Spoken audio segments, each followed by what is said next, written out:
Hello everyone. तो आज मैं आपके साथ वापस आई हूँ अपने चैनल मधु कालरा पर और आपकी क्वेरीज को लेकर ही मैं हमेशा आई हूँ। और आजकल मेरे स्टूडेंट्स जो मुझसे क्वेरी कर रहे हैं वो क्वेरी कर रहे हैं सीबीएसई के रिलेटेड सिलेबस को, यानी जो अब का करंट सेशन है 12th का, यानी जो अब का करंट सेशन है 12th का या 11th का, उसमें जो है सीबीएसई ने 30% सिलेबस की डिडक्शन करी है। तो आज की डेट में जो क्वेरी सबसे ज़्यादा मेरे पास आ रही है, मैम कहाँ तक चैप्टर होगा, कहाँ तक करना होगा, ये सारी क्वेरीज हैं। तो आज का जो मेरा ये वीडियो है वो उसी सिलेबस को लेकर है और आज अभी मैं सिर्फ बात कर रही हूँ 12th को लेकर। और सबसे पहले मैं आपसे शेयर करूंगी 12th अकाउंट्स के बारे में। आप सभी जानते हैं कि 12th अकाउंट्स का सिलेबस जो है बेसिकली 4 पार्ट्स में डिस्ट्रीब्यूटेड है। मैं 4 पार्ट्स क्यों बोल रही हूँ, क्योंकि डिस्ट्रीब्यूशन ऑफ मार्क्स जो है सीबीएसई ने 4 पार्ट्स में दी है। फर्स्ट पार्ट है NPO, yes, non profit organisation. Second part है आपका पार्टनरशिप फर्म। थर्ड पार्ट है आपका कंपनीज एंड फोर्थ पार्ट आपका है फाइनेंशियल स्टेटमेंट एनालिसिस। यस, ये 4 पार्ट्स जो हैं 12th अकाउंट्स को स्टेट करते हैं, डिफाइन करते हैं। इसमें अगर आप ऐड करना चाहें तो एक 5th पार्ट को भी ऐड कर लेंगे और वो होगा 12th अकाउंट्स का प्रोजेक्ट। यस, तो आज मैं आपसे इन 5 कंटेंट के बारे में बात करूंगी 12th अकाउंट्स के, कि सीबीएसई ने सेशन 2021 के लिए क्या सिलेबस दिया है, जस्ट अपडेटेड सिलेबस क्या है। तो आइए सबसे पहले सीबीएसई के अकाउंट्स के फर्स्ट पार्ट की हम बात करते हैं, नॉन फॉर प्रॉफिट ऑर्गेनाइजेशन की। Non for profit organisation, for your kind information, there is no change. इसके अंदर किसी भी तरह का कोई भी चेंज सीबीएसई ने नहीं किया। लास्ट ईयर भी ये 10 मार्क्स का था, इस ईयर भी सीबीएसई ने इसे कितने मार्क्स का किया है, 10 का ही किया है, कोई उसमें चेंजेस नहीं किए। तो फर्स्ट पार्ट जो है वो एज इट इज है। और अब आपसे 12th अकाउंट्स के सेकंड पार्ट की, यस, सेकंड पार्ट कौन सा, पार्टनरशिप फर्म। और पार्टनरशिप फर्म में आपकी इंफॉर्मेशन के लिए सबसे पहले इसके मार्क्स की बात करते हैं। लास्ट ईयर जो है सीबीएसई ने पार्टनरशिप फर्म को 35 मार्क्स दिए थे, अब उसने इसको रिड्यूस करके 30 मार्क्स कर दिए। यस, पार्टनरशिप जो है वो आपके 12th अकाउंट्स में अब 30 मार्क्स की रह गई है। जहां हम पहले स्टूडेंट्स को कहते थे एनपीओ पार्टनरशिप कर लीजिए, सफिशिएंट है, तो 5 मार्क्स की डिडक्शन देते हुए उसने पार्टनरशिप को 30 मार्क्स का कर दिया। अब इसके कंटेंट के बारे में बात करते हैं। अगर इसके कंटेंट के बारे में बात करें तो fundamentals, the chapter 1, no changes. second chapter is change in profit sharing ratio, no changes. Third chapter ध्यान से सुनिएगा, admission of a partner. Admission of a partner 8 marks का question, we being a teacher से कहते थे 8 marks का question आपका आना है और वो एडमिशन में से ही आना है। हालांकि चॉइस होती थी तो साथ में हम एक रिटायरमेंट का जो है वो क्वेश्चन चॉइस में होता था, तो हम सभी स्टूडेंट्स को यही कहते थे एडमिशन तो आप कंप्लीट करके जाइए। बट यहाँ सीबीएसई ने बहुत बड़ा चेंज ले आए हैं। क्या चेंज लेकर आए हैं, आपके लिए इजी ही लेकर आई है सीबीएसई। उसने कहा है इसमें बैलेंस शीट बनाने की रिक्वायरमेंट नहीं है। यस, यानी कि बड़ा क्वेश्चन आपका बैलेंस शीट बनाने के लिए इसके अंदर आएगा नहीं। मैं आपको बता दूं यहाँ कोई खास बेनिफिट आपको नहीं हो रहा, क्योंकि आप बैलेंस शीट बनाना प्रॉफिट शेयरिंग रेशियो में भी सीख चुके हैं। तो जब आप change in profit sharing ratio में बैलेंस शीट बना चुके हैं तो इधर एडमिशन में बैलेंस शीट बनाना कोई बहुत बड़ा इश्यू नहीं था।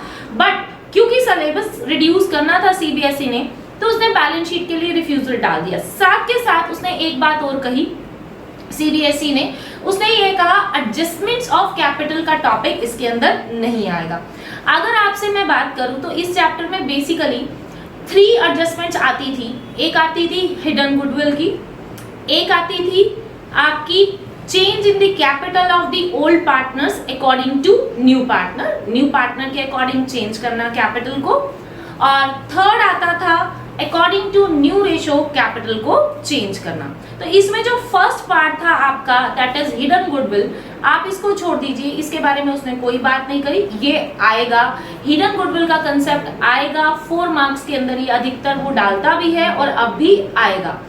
बट एडजस्टमेंट्स ऑफ कैपिटल के दोनों टॉपिक थोड़े टिपिकल भी होते थे स्टूडेंट्स के लिए, तो वो नहीं आएंगे। तो मैंने आपसे एडमिशन के लिए बात कर ली। 8 मार्क्स का अगर क्वेश्चन सीबीएसई देगी एडमिशन में से, तो आप ये लेकर चलिए, आपको मैथ्स उसमें रिवोल्यूशन और कैपिटल अकाउंट बनाना पड़ेगा। हाँ, जिस तरह की स्ट्रेटजी सीबीएसई की मुझे इस बार लग रही है, मुझे बहुत हद तक ये लग रहा है कि ये जर्नल एंट्री की तरफ ज़्यादा जाएगी। आपको इस बार जो क्वेश्चंस मिलेंगे वो जर्नल एंट्री पर बेस्ड काफ़ी हद तक मिलेंगे। तो ये बात मैं कंप्लीट करती हूँ किस चीज़ को लेकर, एडमिशन को लेकर। अब हम बात करते हैं अपने नेक्स्ट चैप्टर की, चैप्टर 4 की। 3 चैप्टर्स आपसे डिस्कस कर लिए पार्टनरशिप के। अब हम बात करते हैं चैप्टर 4 की, and chapter 4 is retirement of a partner में कुछ खास चेंज नहीं हुआ है, बहुत सिंपल सा इसमें भी सीबीएसई ने किया है। एडजस्टमेंट्स ऑफ कैपिटल को इसने यहाँ से उठा दिया है और loan account of a retiring partner उसको भी डिलीट कर दिया है। यानी कि एडजस्टमेंट्स ऑफ कैपिटल का टॉपिक आपने रिटायरमेंट में नहीं करना। अब ये कंफ्यूज मत होना कि इसमें भी बैलेंस शीट डिलीटेड है, यहाँ पर सीबीएसई ने बैलेंस शीट डिलीटेड वर्ड नहीं लिखा, तो आप ये लेकर चलें कि रिटायरमेंट में से एक पूरा क्वेश्चन आ सकता है जिसमें से रिवोल्यूशन, कैपिटल अकाउंट और बैलेंस शीट बनाने को कही जाएगी। और मेरा ये मानना है कि अगर आप रिटायरमेंट चैप्टर करें तो आपके 8 मार्क्स बहुत अच्छे से हो जाएंगे। एडमिशन में छोटे छोटे क्वेश्चन करके 2 पार्ट्स आ सकते हैं या जर्नल एंट्री आ सकती है। जर्नल एंट्री तो बेटा आप लोग रिटायरमेंट में भी जरूर करिएगा। अब हम बात करते हैं इसी रिटायरमेंट के अंदर डेथ ऑफ अ पार्टनर की। डेथ ऑफ अ पार्टनर के अंदर उसने क्लियरली क्या लिखा है, उसने ये वर्ड लिखा है कि नो कैपिटल अकाउंट, यानी कि डिकीज पार्टनर कैपिटल अकाउंट भी नहीं बनाना, बाकी दोनों की तो बात ही और अलग है। और दूसरा एग्जीक्यूटर लोन अकाउंट या एग्जीक्यूटर कैपिटल अकाउंट, जब एग्जीक्यूटर अकाउंट ही नहीं बनाना तो एग्जीक्यूटर लोन अकाउंट का तो यहाँ पर किसी भी तरह से कोई मतलब नहीं बनता। तो बचा क्या, जब आप सीबीएसई का रिवाइज्ड सिलेबस देखेंगे तो उसमें लिखा हुआ है डेथ ऑफ अ पार्टनर में सिर्फ एक line, calculation of a profit till the date of the death. अब आप कहेंगे मैम डेथ में तो सिर्फ यही आना है, नो। उस रिवाइज सिलेबस में अगर आप ऊपर वाले पोर्शन पर जाएं तो उसमें ऊपर लिखा हुआ है रिटायरमेंट ऑब्लिक डेथ।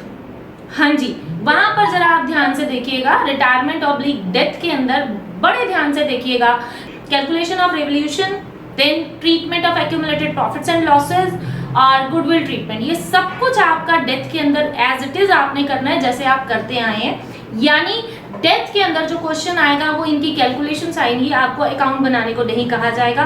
और मान लीजिए कैलकुलेशन आती है तो हो सकता है वो आपसे जर्नल एंट्री भी पूछ ले। तो मेरा ये मानना है जर्नल एंट्री की तरफ जो है सीबीएसई ने काफी हद तक एम्फेसाइज किया है यहाँ पर। और अब हम बात करते हैं dissolution of a partnership firm की, तो उसके बारे में सीबीएसई ने कुछ भी डिलीशन नहीं किया, जो भी चैप्टर के अंदर है वो सारा का सारा आएगा।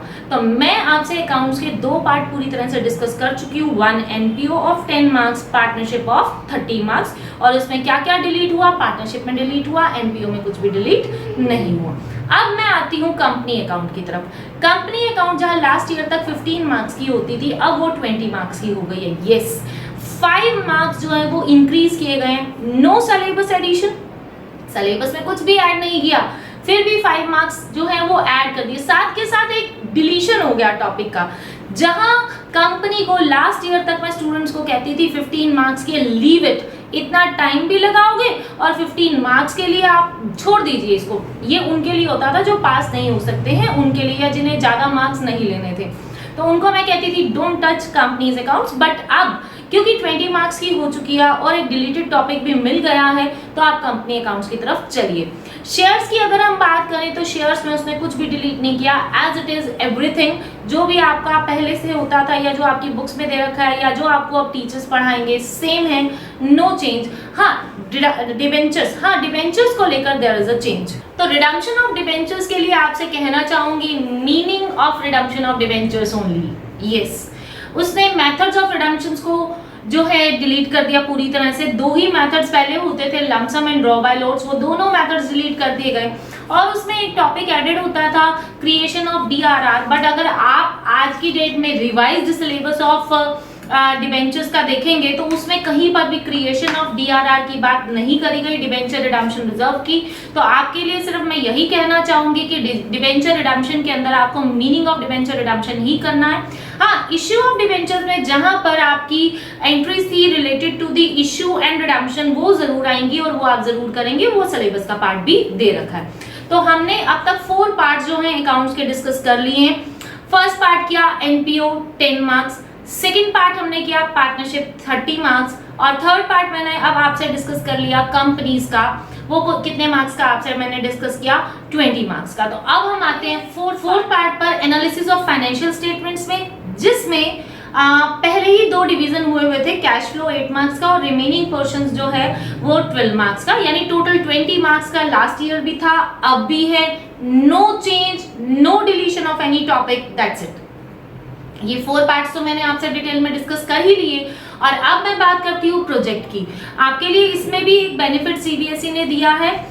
There are total 3, there are not, क्योंकि अब नहीं है, पहले थे। There were 3 topics to be taken in the projects of accountancy, that were the comprehensive project specific 1 and specific 2, which is reduced to only 1 part, that is specific 1. Yes, ना तो आपको comprehensive project बनाना है और ना ही आपको specific 2 बनाना है, only 1 part specific 1 only. और इसके लिए सीबीएसई ने कहा है कि 10 पीरियड सफिशिएंट है। होपफुली आप टीचर्स को रिस्पेक्ट दे रहे होंगे और उनकी क्लासेस को बहुत अच्छे से पढ़ रहे होंगे। जहां तक मैं समझ पाई हूँ, जितना आप अपने बड़ों को, अपने टीचर्स को रिस्पेक्ट देते हैं, उतना ही आप स्टडीज की तरफ मोर पॉजिटिव, मोर एंथुसियाज्म की तरफ बढ़ते हैं। तो give respect and take more marks, secure more marks. तो आपके लिए आज के लिए मेरे पास सिर्फ इतना ही। वेट करिए मेरी नेक्स्ट वीडियो 12 बिजनेस स्टडीज को लेकर। Thank you everyone for watching.